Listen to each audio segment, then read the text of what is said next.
Start करते हैं sum number 9, that is Calcutta construction limited. Question लिखा है कैलकाटा कंस्ट्रक्शन लिमिटेड ये एक कंस्ट्रक्शन कंपनी है, मतलब कॉन्ट्रैक्टर है, who is undertaking a contract, ठीक है, for construction of a bridge. Bridge बनाने के लिए कॉन्ट्रैक्ट कर रहे हैं ये लोग। ऑन 1 जुलाई 2014, हाईलाइट कर लो वर्ड 1 जुलाई 2014। 1 जुलाई 2014 को वो लोग कंस्ट्रक्शन के लिए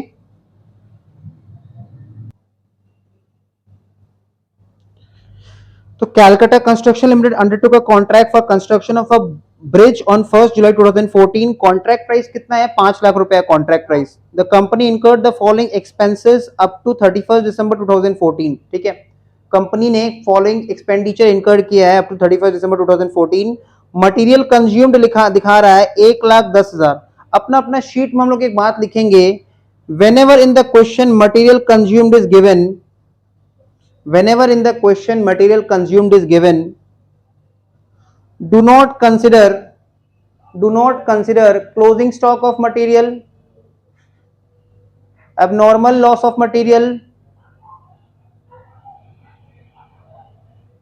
and return of material to supplier. Whenever in the question material consumed is given, do not consider closing stock of material, abnormal loss of material, and material return to supplier। मतलब अगर question में material consume दिया हुआ रहेगा ना, तो हम लोग क्लोजिंग स्टॉक ऑफ मटेरियल को कंसीडर नहीं करेंगे, हम लोग एबनॉर्मल लॉस ऑफ मटेरियल को कंसीडर नहीं करेंगे, कोई भी तरह का एबनॉर्मल लॉस, हम लोग रिटर्न टू सप्लायर को कंसीडर नहीं करेंगे, ये सब बात हम लोग कंसीडर नहीं करेंगे, ठीक है। मटेरियल कंज्यूम का मतलब सब कुछ नेट करके दिया हुआ। सपोज हम लोगों ने परचेज किया 1 लाख रुपया का गुड्स, सपोज हम लोगों ने परचेज किया 1 लाख रुपया का गुड्स, उसमें से 20,000 रुपया का क्लोजिंग स्टॉक है। अगर उसमें से 20,000 रुपया क्लोजिंग स्टॉक है तो यूनिट्स कंज्यूम, मटेरियल कंज्यूम्ड कितना? 80,000। तो जब भी मटेरियल कंज्यूम दिया रहेगा तो क्लोजिंग स्टॉक को हम लोग अवॉइड करके चलेंगे। तो मटेरियल कंज्यूम दिया हुआ है 1,10,000, वेजेस दिया हुआ है 40,000, डायरेक्ट एक्सपेंसेस दिया हुआ है 20,000, प्लांट परचेज मतलब एसेट परचेज किया 1 जुलाई 2014 को कितने का? 1 लाख रुपया का। जिस दिन कंस्ट्रक्शन स्टार्ट हुआ उसी दिन प्लांट परचेज किया था 1 जुलाई 2014 में। मटेरियल्स इन हैंड का मतलब होता है ये क्लोजिंग मटेरियल है, क्लोजिंग स्टॉक है। मटेरियल्स इन हैंड मतलब ये क्लोजिंग मटेरियल है, क्योंकि देखो ऊपर क्या लिखा हुआ था, the following, the company incurred the following expenses up to 31 December 2014। मतलब यहाँ पे जो भी डेटा दिया हुआ है वो 31 दिसंबर 2014 तक का दिया हुआ है। तो 31 दिसंबर 2014 में material in hand closing material कितना था? 5,000 रुपया था। डेप्रिसिएशन बोल रहा है 10% per annum on plant, plant के ऊपर हमको कितना परसेंट डेप्रिसिएशन चार्ज करना है? 10% पर एनम। और 1 जुलाई को हम लोग ने प्लांट परचेज किया था तो 31 दिसंबर तक 6 महीना का डेप्रिसिएशन होगा। फिर बोल रहा है charge other works expense. Works expense को हम लोग पहले क्लासेस में सीख रखे हैं, बेसिक कॉस्टिंग क्लासेस में। वर्क्स एक्सपेंस का मतलब होता है वर्क्स ओवरहेड, इसका दूसरा नाम होता है फैक्ट्री ओवरहेड। इसका दूसरा नाम क्या होता है? Factory overhead. और ये बोल रहा है कि charge other works expense eight the rate 20% of wages, मतलब वर्क्स एक्सपेंस या फिर फैक्ट्री ओवरहेड कितना होगा? वेजेस का 20%। एंड ऑफिस एक्सपेंस बोल रहा है eight the rate 10% of works cost. Works cost कैसे निकलता है? प्राइम कॉस्ट में जब हम लोग वर्क्स ओवरहेड ऐड कर देते हैं तो आ जाता है वर्क्स कॉस्ट। फिर लिखा है the amount certified by the engineer was ₹3 lakh, मतलब ये हो जाएगा works certified, this will be works certified. Retention money बोल रहा है 20% ऑफ द सर्टिफाइड वैल्यू, मतलब जितना वर्क सर्टिफाइड है उसका 20% जो है कॉन्ट्रैक्टी अपने पास होल्ड करके रखता है, तो जितना वर्क सर्टिफाइड है उसका 80% पे आउट कर देता है। नीचे लिखा है prepare the contract account showing therein the amount of profit that the company can reasonably take to its PL. तो स्टार्ट करते हैं सम, ठीक है। दिस इज सम नंबर कितना है? 9, सम नंबर 9। एक बार संकेत चेक करो, यहाँ विजिबल है? और यहाँ पे और सम नंबर 9, तो हम लोग हेडिंग दे देंगे in the books of Calcutta construction limited. In the books of Calcutta construction limited.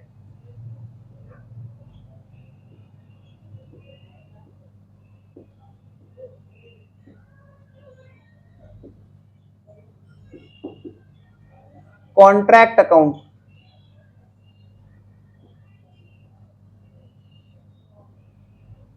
Debit credit, particulars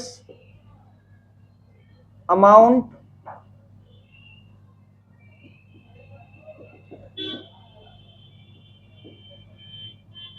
particulars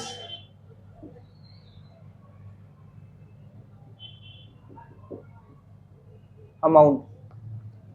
तो in the books of Calcutta construction limited contract account particulars amount। तो सबसे पहले हम लोग क्या लिख देंगे, to material consumed. Material consumed का मतलब सारा मटेरियल एडजस्ट करके दिया हुआ है। जैसे हम लोग कॉस्ट शीट करते समय रॉ मटेरियल कंज्यूम निकालते थे तो सब कुछ एडजस्ट करने के बाद आता था रॉ मटेरियल कंज्यूम्ड, वैसे ही मटेरियल कंज्यूम्ड से क्लोजिंग स्टॉक भी माइनस किया हुआ है, तो हम उसको कुछ करेंगे नहीं, तो सीधा लिख देंगे टू मटेरियल कंज्यूम्ड 1,10,000। उसके बाद लिख देंगे टू वेजेस, टू वेजेस लिख देंगे हम लोग 40,000। उसके बाद लिख देंगे to direct expenses, to direct expenses लिख देंगे 20,000। उसके बाद लिख देंगे टू डेप्रीशिएशन ऑन प्लांट। ध्यान से देखो, कॉन्ट्रैक्ट स्टार्ट हुआ था 1 जुलाई 2014 को और ईयर एंडिंग का डेट क्या है 31 दिसंबर, मतलब 6 महीना का डेप्रीशिएशन होगा और प्लांट भी हमने उसी दिन परचेज किया था। तो 1,00,000 रुपया का प्लांट के ऊपर डेप्रीशिएशन का रेट क्वेश्चन में दिया हुआ है 10% इंटू 6/12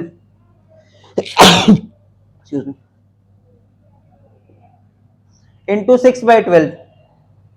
तो 1,00,000 रुपया का प्लांट एंड मशीनरी, उसके ऊपर 10% डेप्रिसिएशन के हिसाब से आता है 5,000 रुपया। क्लियर? अच्छा, उसके बाद क्या दिया हुआ है, लिखा है charge other works expenses at the rate 20% of wages. लिख देंगे to other works expenses. Works expenses का मतलब फैक्ट्री ओवरहेड। यहां पे एक चीज नोटिस करना है, वर्ड लिखा है अदर। अदर मतलब वर्क्स एक्सपेंस खाली यही नहीं है, इसको छोड़ के और भी है, क्योंकि देखो डेप्रिसिएशन ऑन प्लांट भी तो फैक्ट्री ओवरहेड ही होता था, तो ये भी फैक्ट्री ओवरहेड है और ये अदर वर्क्स एक्सपेंस है, मतलब इन दोनों को मिला के फैक्ट्री ओवरहेड आएगा। तो चार्ज अदर वर्क्स एक्सपेंस बोल रहा है 20% ऑफ वेजेस, मतलब 20% ऑफ रुपीज 40,000। तो 40,000 का 20% हो जाएगा 8,000। इसके बाद लिखा है टू ऑफिस एक्सपेंस, लेकिन ऑफिस एक्सपेंस किसके ऊपर डिपेंडेंट है, ऑफिस एक्सपेंस किसके ऊपर डिपेंडेंट है, ये होगा 10% ऑफ वर्क्स कॉस्ट, जो कि हम लोग को कैलकुलेट करके निकालना पड़ेगा वर्किंग बना के। अब हम लोग थोड़ा ध्यान देते हैं,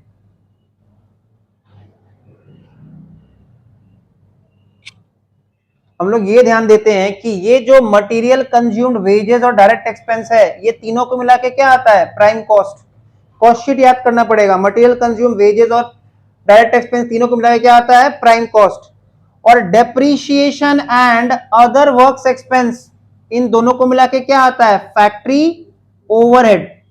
इन दोनों को मिला के आता है फैक्ट्री ओवरहेड। इसका मतलब अगर हम लोग प्राइम कॉस्ट और फैक्ट्री ओवरहेड को ऐड कर देंगे तो हम लोग को क्या मिल जाएगा, वर्क्स कॉस्ट मिल जाएगा।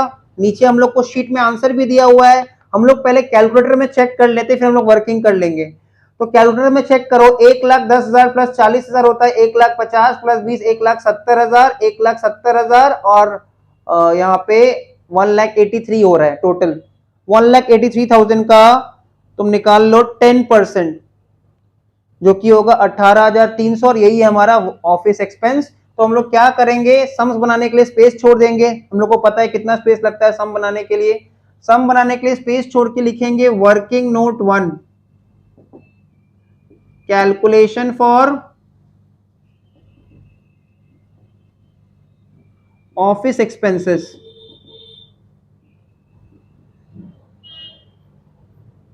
Calculation for office expenses, particulars amount. तो सबसे पहले लिख देंगे हम लोग मटेरियल कंज्यूम्ड,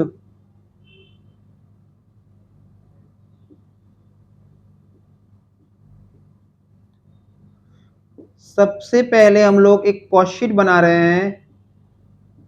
कॉस्ट शीट में हम लोग लिख देंगे पर्टिकुलर्स में मटेरियल कंज्यूम्ड, तो सबसे पहले लिख दिया मटेरियल कंज्यूम्ड। उसके बाद ले लेंगे हम लोग वेजेस, तो वेजेस कितना था, 40,000 था। एंड उसके बाद हम लोग ले लेंगे डायरेक्ट एक्सपेंसेस,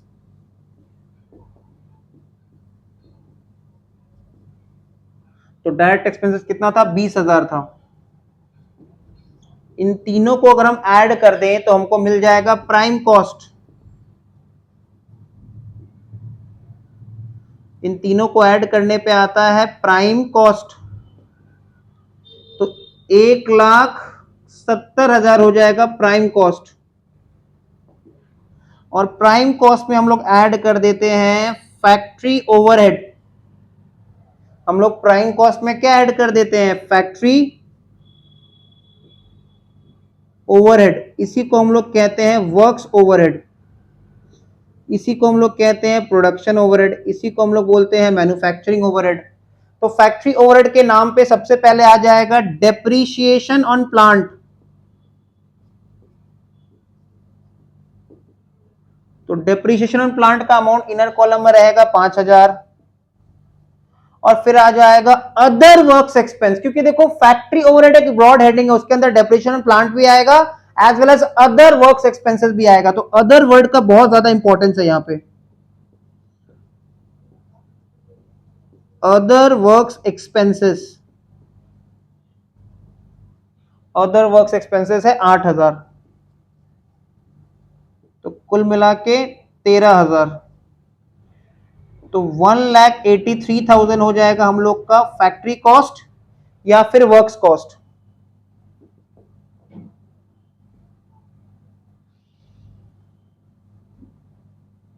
ये हो जाएगा हम लोग का फैक्ट्री कॉस्ट या फिर वर्क्स कॉस्ट। सबको पहले यहां तक देख लो, चेक कर लो। ये हो जाएगा हम लोग का फैक्ट्री कॉस्ट या फिर वर्क्स कॉस्ट, और इसी के नीचे दिखा देंगे therefore office expenses is equals to 10% of works cost.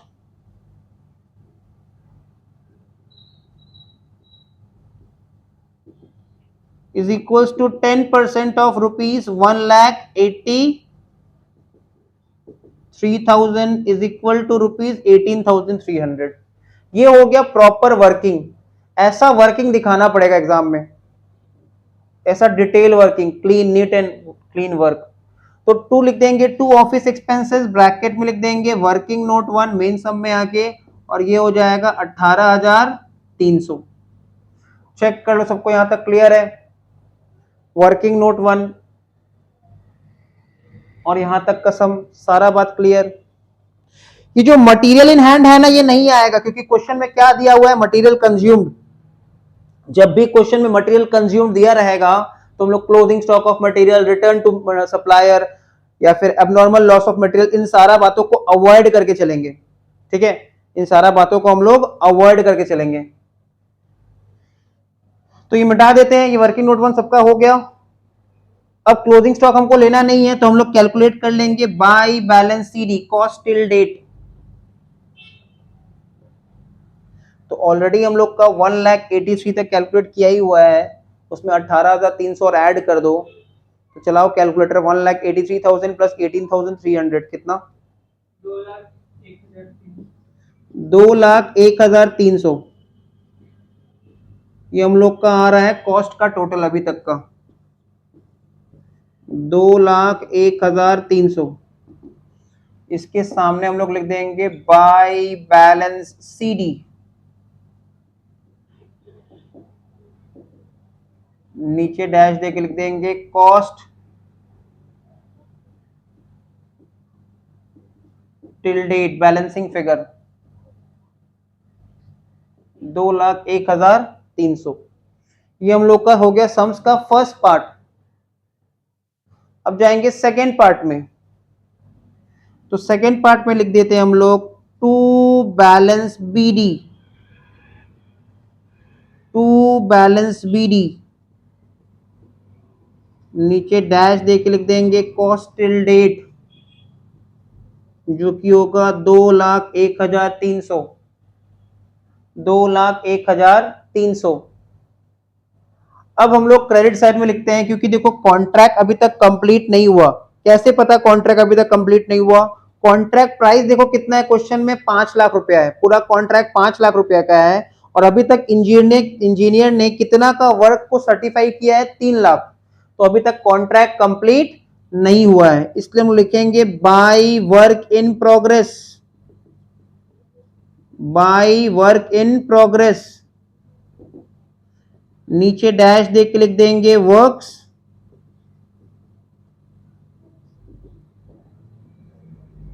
Certified, जो कि दिया हुआ है 3 लाख।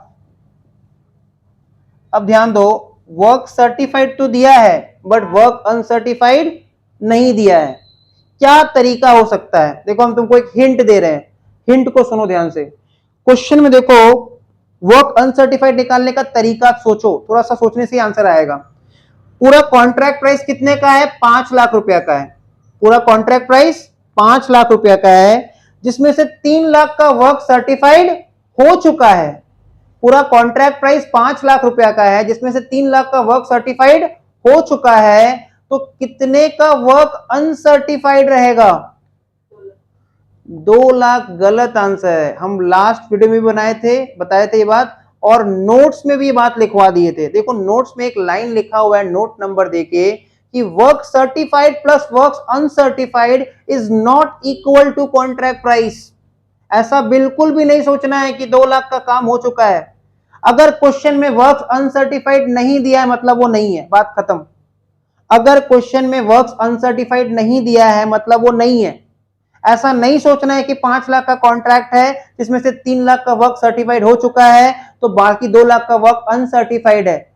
अरे वर्क अनसर्टिफाइड का मतलब होता है work done but not certified. क्या पता काम हुआ है कि नहीं, क्या पता काम अधूरा है। काम अधूरा है इसलिए तो कॉन्ट्रैक्ट अभी पूरा नहीं हुआ है।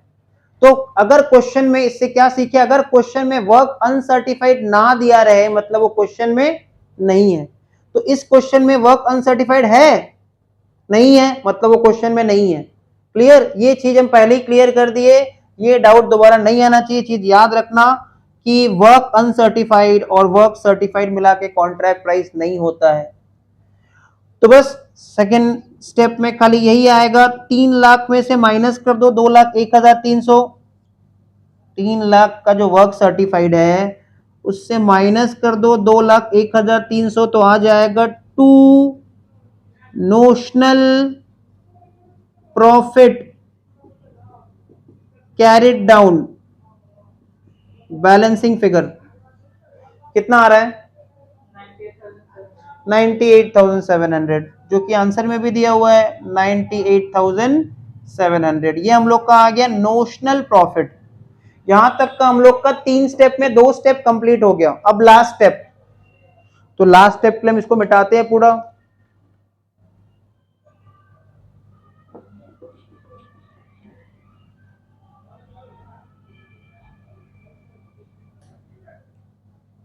इस टोटल को हम यहां लिख देते हैं,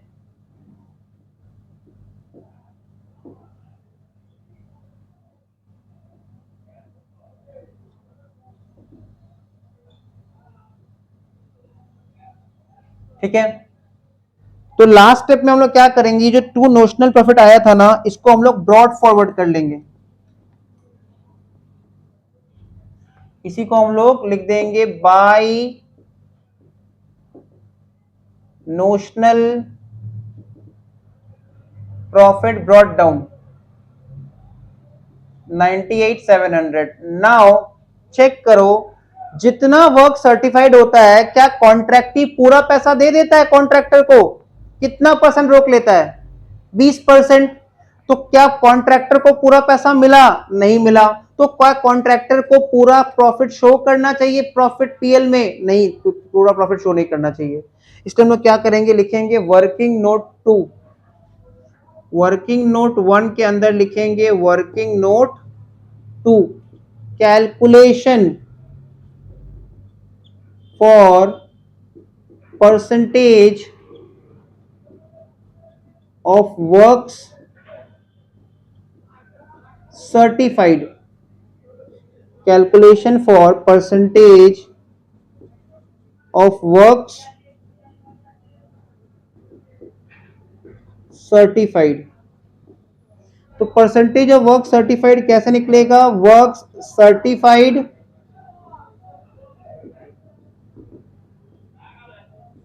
whole divide by contract price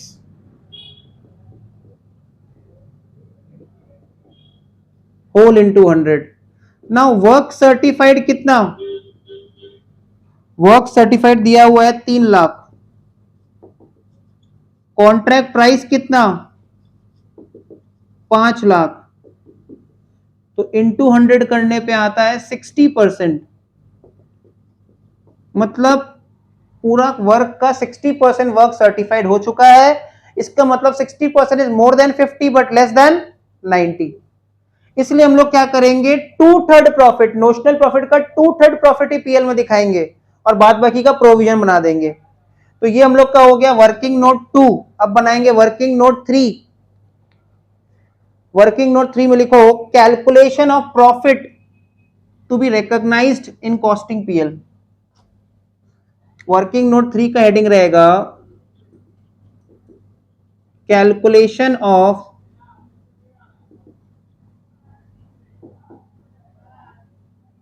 profits to be recognized in costing PL. मतलब कॉस्टिंग पीएल में कंपनी कितना प्रॉफिट शो करेगा. तो लिखो इसमें since percentage of work certified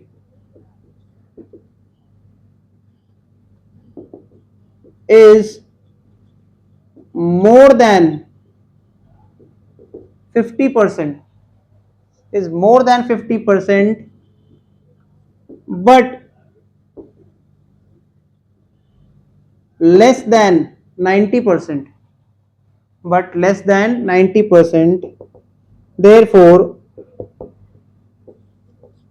profit to be recognized या profit to be shown in costing PL, profit to be shown in costing PL is calculated as under.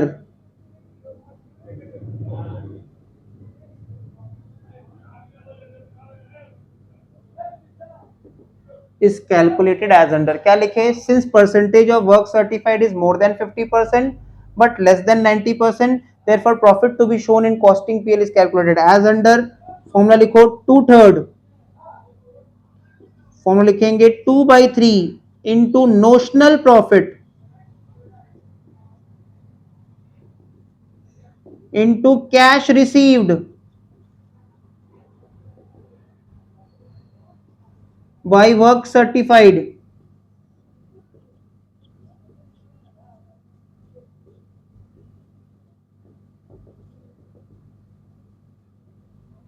तो basically 2/3 तो 2/3 ही रह जाएगा. नोशनल प्रॉफिट हो जाएगा 98,700.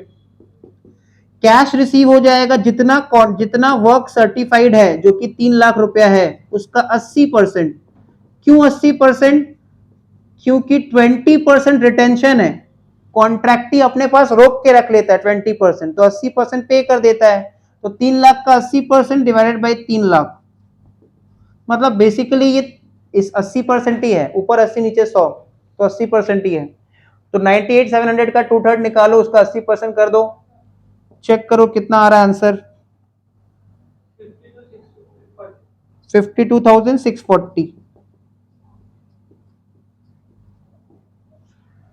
52,640 ये हो जाएगा हम लोग का आंसर. तो इसको हम लोग क्या करेंगे? मेन सम में लेके आएंगे, दिखा देंगे टू कॉस्टिंग पीएल, नीचे डैश दे के लिख देंगे प्रॉफिट. वर्किंग नोट 3 52,000 52,640, तो 98,700 का नोशनल प्रॉफिट था, उसमें 52,640 कॉस्टिंग पीएल में चला जाएगा, तो लिख देंगे टू WIP, नीचे डैश देके लिख देंगे प्रोविजन, तो 98,700 minus 52,640 40,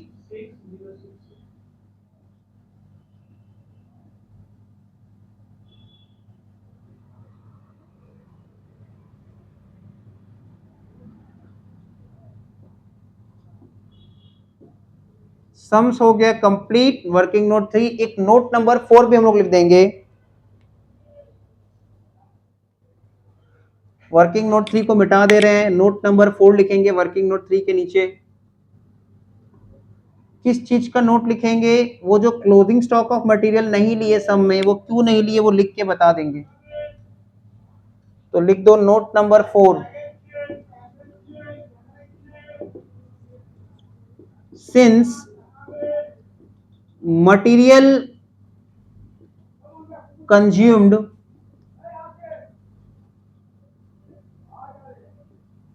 was given in the problem, since material consumed was given in the problem, hence closing stock of material, that is materials in hand,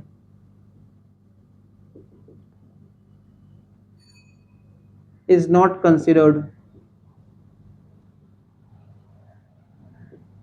is not considered। तो ये हो गया एक complete some.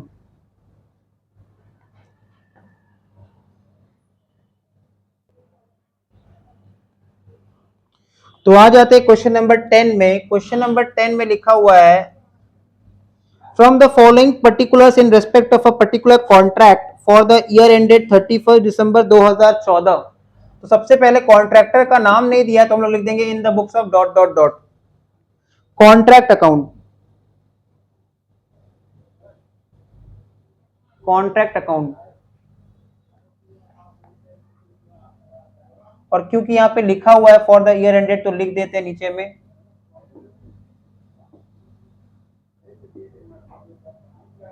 For the year ended 31 December 2014। Particulars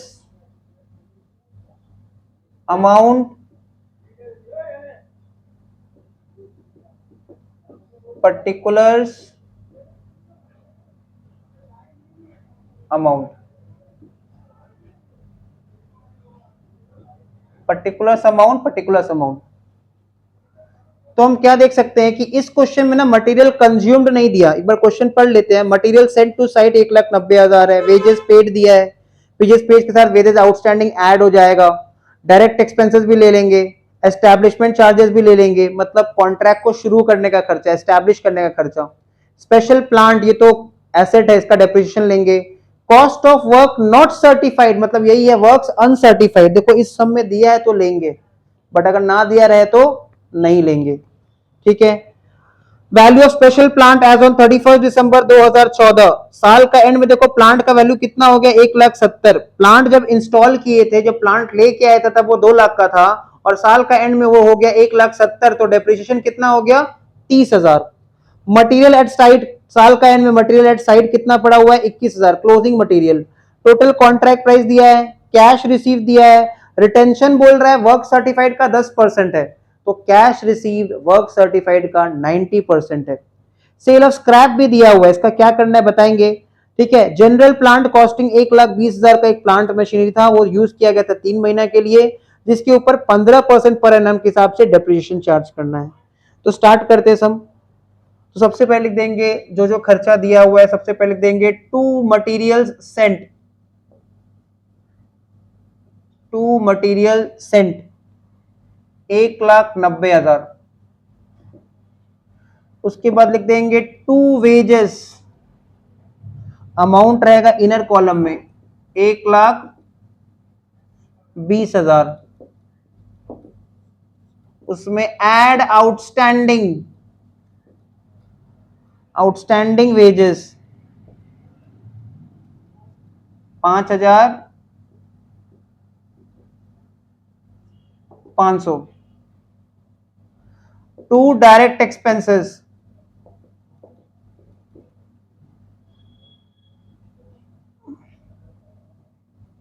60,000,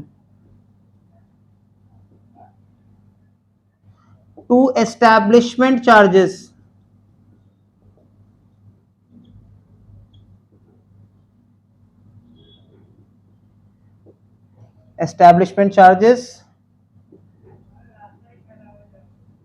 52,000, to establishment charges 52,000। उसके बाद आ जाएगा to depreciation on plant. Now देखो यहां पे दो तरह का प्लांट है, तो यहां लिख देंगे टू डेप्रीशिएशन। तो दो तरह का प्लांट है तो उसको कोलोन देके लिखेंगे on special plant. Special plant जब हम लोगों ने इंस्टॉल किया था कंस्ट्रक्शन साइट पे, तब वो 2 लाख रुपए का था, और साल के एंड में उसका वैल्यू 1,70,000 हो गया। मतलब डेप्रिसिएशन ऑन स्पेशल प्लांट कितना? 30,000। ऑन जनरल प्लांट नीचे एक और मशीन दिया हुआ है, ये जो जनरल प्लांट था वो कितने का था? देखो 1,20,000 का, और इसके ऊपर डेप्रिसिएशन चार्ज किया जाएगा 15% के हिसाब से 3 महीना के लिए। तो 1,20,000 का 15% होता है 18,000, 18,000 का 1/4 होता है 4,500। तो जनरल प्लांट के ऊपर डेप्रिसिएशन 4,500 और स्पेशल प्लांट के ऊपर डेप्रिसिएशन 30,000। एस्टैब्लिशमेंट चार्जेस भी ले लिए। उसके बाद देखो material at site cost of work not certified, तो नेक्स्ट पार्ट में आएगा ना। तो मटेरियल एट साइट मतलब क्लोजिंग मटेरियल दिया हुआ है, तो हम लोग लिख देंगे बाय मटेरियल्स एट साइट। ये क्लोजिंग स्टॉक ऑफ मटेरियल है, तो बाय मटेरियल एट साइट कितना? 21,000, 21,000।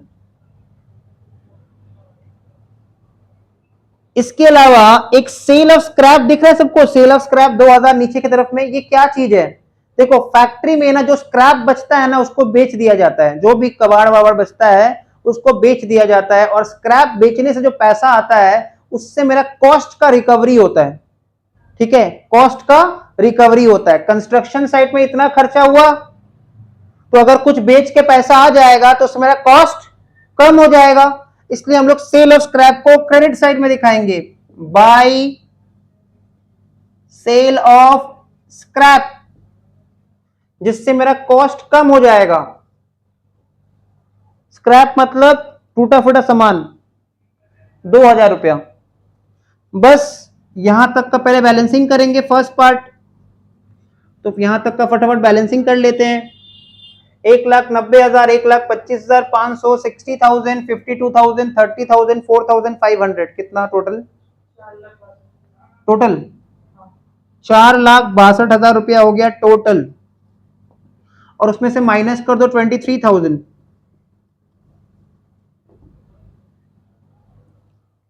23,000 माइनस कर दो, 4,39,000। तो इसके सामने हम लोग लिख देंगे by balance CD, by balance CD, नीचे डैश देके लिख देंगे cost till date balancing figure. ये हम लोग का हो गया बाय बैलेंस सीडी, नीचे डैश देके लिख देंगे cost till date balancing figure. इसी के नीचे नेक्स्ट स्टेप में लिखेंगे टू बैलेंस बीडी, नीचे डैश देके लिखेंगे कॉस्ट टिल डेट 4,39,000। सबको एक चीज नोटिस करना, इस सम में क्या दिया हुआ है, कैश रिसीव्ड, और रिटेंशन कितना बोल रहा है, कितना परसेंट रोक लेता है पैसा कॉन्ट्रैक्टी, 10%। तो कितना परसेंट पे आउट कर देता है, 90%। मतलब जो कैश रिसीव्ड है वो 90% के बराबर है। किसके बराबर, 90% ऑफ वर्क सर्टिफाइड। जो कैश रिसीव्ड है it is equal to 90% of work certified. इसलिए हम लोग क्रेडिट साइड में दिखा देंगे बाय वर्क इन प्रोग्रेस,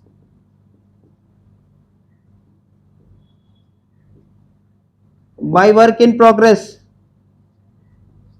नीचे डैश देके लिख देंगे वर्क्स सर्टिफाइड। ना वर्क सर्टिफाइड कितना होगा, तो इसके लिए ब्रैकेट में यहां दिखाएंगे कैश रिसीव्ड कितना है, 5,94,000, 5,94,000 कैश रिसीव्ड है। उसका बेस में हम 90 ले रहे हैं क्योंकि वो 90% के बराबर है, और इंटू 100 करेंगे तो आ जाएगा हम लोग को वर्क सर्टिफाइड कितना आ रहा है, 6,60,000। तो वर्क सर्टिफाइड आ रहा है 6,60,000। ये आ गया हम लोग का वर्क सर्टिफाइड। अब उसके नीचे क्या लिख देंगे, वर्क्स अनसर्टिफाइड, जो कि दिया हुआ है क्वेश्चन में। याद रखना ये चीज, अगर वर्क्स अनसर्टिफाइड दिया है तो ठीक है, नहीं तो नहीं लेना है। तो वर्क्स अनसर्टिफाइड है क्वेश्चन में 25,000, वर्क्स अनसर्टिफाइड है क्वेश्चन में 25,000, 25,000 ही है ना। तो 6,85,000 हो रहा है क्रेडिट का टोटल, उससे डेबिट माइनस करो 4,39,000। 6,85,000 में से डेबिट माइनस कर दो 4,39,000।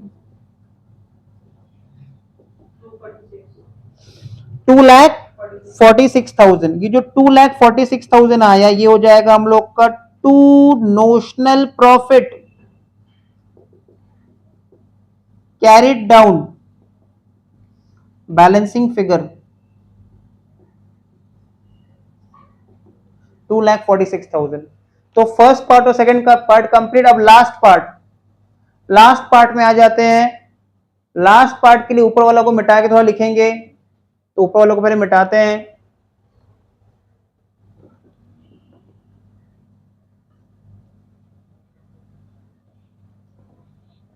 इस टोटल को पहले ऊपर लेके जाते हैं, 6,85,000 का टोटल था।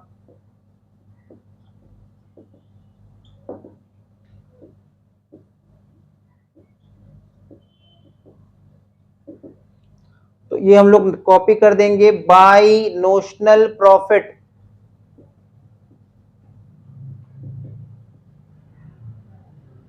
Brought down. तो by notional profit brought down हो जाएगा 2,46,000। अब क्या करेंगे, हमको चेक करना है कि कितना परसेंट वर्क सर्टिफाई हो चुका है,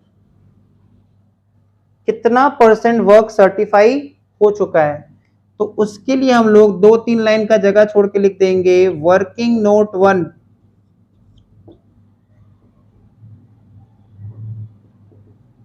calculation for percentage of works certified, calculation for percentage of works certified. तो लिख देंगे percentage of works certified is equals to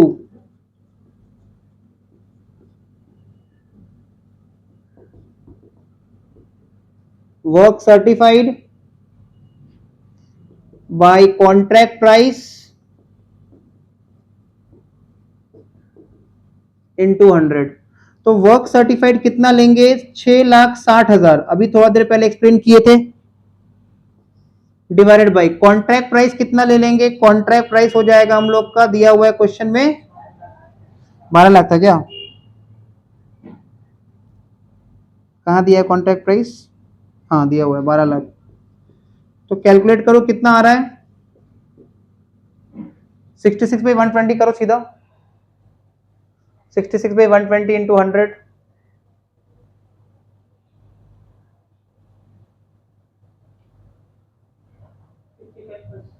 55% again which is more than 50% but less than 90%। Majority sums में ना यही आता है, ठीक है, तो याद रखना ये चीज। वर्किंग नोट 1 हो गया, अब करेंगे वर्किंग नोट 2। लिख देंगे calculation for profit, working note 2, calculation for profit to be recognized in costing PL।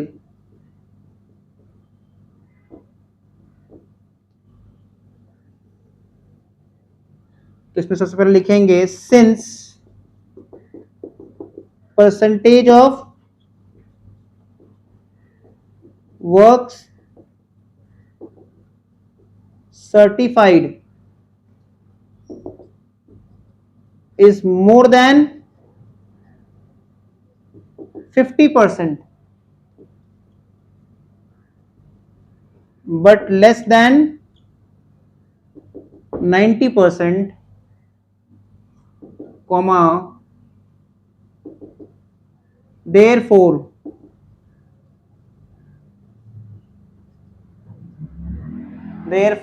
profit to be shown in costing PL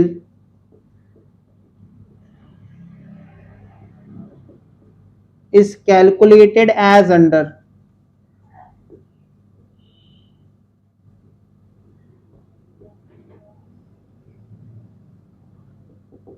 is calculated as under। तो 2/3 into notional profit into cash received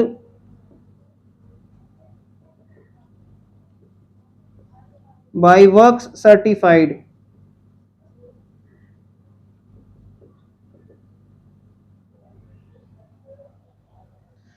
तो 2/3 की जगह 2/3 notional profit की जगह पे हो जाएगा 2,46,000। Cash receive question में दिया हुआ है 5,94,000 और वर्क सर्टिफाइड हम लोग का आ चुका था 6,60,000, हम लोग कैलकुलेट किए थे। चेक करो ये फाइनल आंसर कितना आ रहा है।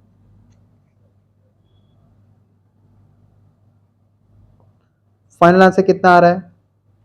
It should be 1,47,600 as per the answer. आ रहा है 1,47,600।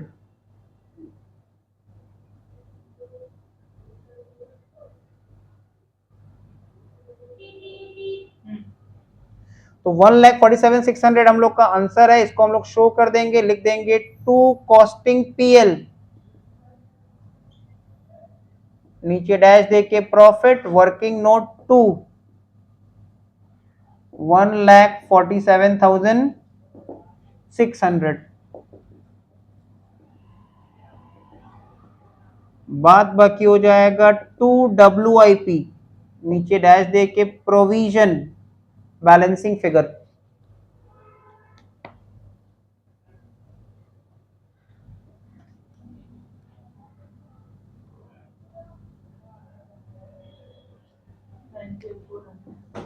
$98,400।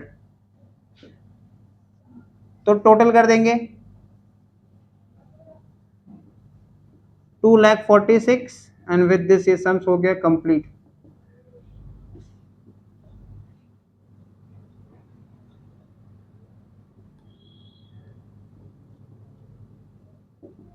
तो आज क्लास में 2 सम हम लोगों ने कंप्लीट कर लिया, फिर नेक्स्ट क्लास में आगे करेंगे।